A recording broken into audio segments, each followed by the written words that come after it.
भगवान की कथा में पहला फायदा तो संतों के दर्शन। किसके दर्शन? संतों के दर्शन। दूसरा फायदा विकारों की शुद्धि। 3 घंटे तक कथा सुनने से जितने भी गंदे विकार भरे होते हैं वे एक एक करके बाहर आते।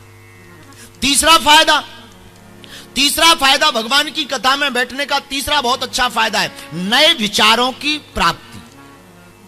नए नए विचार मिलते हैं, नए नए तर्क मिलते हैं, ये स्वीकार करते हैं, मन आह्लादित होता। चौथा फायदा, 3 घंटे तक आदमी बिना टेंशन में बैठता। हाँ, 3 घंटे तक आदमी बिना टेंशन के बैठता। जितने भी लोग यहां कथा में बैठे पूरा स्टेडियम भरा। कई लोगों को कर्जा देना, दुकान खोलना है, दुनियादारी करना है, पर जब से कथा में बैठे हैं सब भूले बैठे, ऐसे बैठे हैं जैसे परम सन्यासी हो। मकान में जाना है, कई माताओं को तो रोटी भी बनानी है, लेकिन आनंद में बैठी, कोई टेंशन नहीं। और टेंशन इसलिए भी नहीं कि कथा के बाद गुलगुला मिलना ही है, तो कोई टेंशन नहीं है। जय बजरंग बली। तो कथा का ये चौथा फायदा। चौथा फायदा क्या है? कथा में चौथा फायदा भी बड़ा गजब का है। ऐसे ऐसे संतों के और भक्तों के दर्शन हो जाते हैं जिन्हें कभी देखने को नहीं मिलता। पांचवा फायदा, कथा का पांचवा फायदा पूरे विश्व के हिंदुओं के लिए बड़े काम का है, और वो ये है कि कथा में राजा हो या प्रजा एक लाइन में आकर के बैठता है, भेदभाव मिटता है। और कथा का छठवां फायदा भैया ये है कि अमीर हो या गरीब दोनों एक साथ तो बैठते ही हैं, उन लोगों से भी मिलना हो जाता है जिन्हें कभी देखा नहीं जा सकता। ऐसे लोगों से भी मित्रता होने का, संबंध का सामंजस्य बन जाता है। कथा सुनने का छठवां फायदा, भगवान के प्रति भरोसा दृढ़ होता है। आज हमसे कोई माता जी पूछ रही थी, गुरुजी हमें भगवान की भक्ति चाहिए, उपाय बताओ।